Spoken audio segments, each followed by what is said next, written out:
Good morning বন্ধুরা, আমি টিনা আর এইটা হলো আমার গুজরাট কাহানি। এই যে চুটকিটা বাজালাম আর সব কাজগুলো হয়ে গেল। এরকমই যদি হতো জীবনে তাহলে কত ভালো হতো। এই যে আমার সকালটা শুরু হলো, সব শখসগুলো ভালো করে উঠিয়ে পাট করে গুছিয়ে রাখলাম।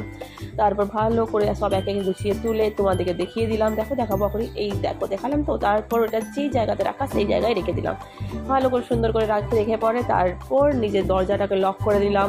কেন কি লক করা সেফটি দরকার, যেহেতু আমি বাইরে থাকি। এমনি তো গুজার সেফ। ওকে, দেন আমি চললাম আমার নিজের পর্দাগুলো উঠাতে। পর্দা উঠিয়ে নিলাম। পর্দা উঠানোর পর পর্দা উঠিয়ে গেলে ভালো করে উঠিয়ে রেখে দিলাম। তারপর ওটা ভালো করে গুছিয়ে ভালো সুন্দর করে গুছালাম অ্যান্ড গুছিয়ে দেন আমি সব পাট করে ভালো করে 3টে পর্দায় ঢুকিয়ে পরে তোমাকে টান করে দেখিয়ে দেবো। দেখো এখনই দেখাচ্ছি। এরপর সবগুলো ধুতেও হবে। এরপর যেখানে বসি সেখানে তো নোংরা কাদা নোংরা আমাদের সাথে বসে, তার জন্য ওইখানেও ভালো করে ঝেড়ে নিলাম। ঝেড়ে ভালো করে দেখলাম কি ক্যামেরাটা চলছে কিনা। এরপর নিজের কিচেনের লাইট জ্বালিয়ে দিলাম, কেন খাবার তো খেতেই হবে, ম্যান্ডেটরি। এরপর সব জায়গাগুলো সব কিছু রেখে দিলাম অ্যান্ড দেন এইগুলো উঠিয়ে ভালো করে কভারগুলো উঠিয়ে ভালো করে ধুয়ে দিলাম। মনে হয় বাসনের সাথে সব নোংরাগুলো ওটার মধ্যে চিপকে বসে।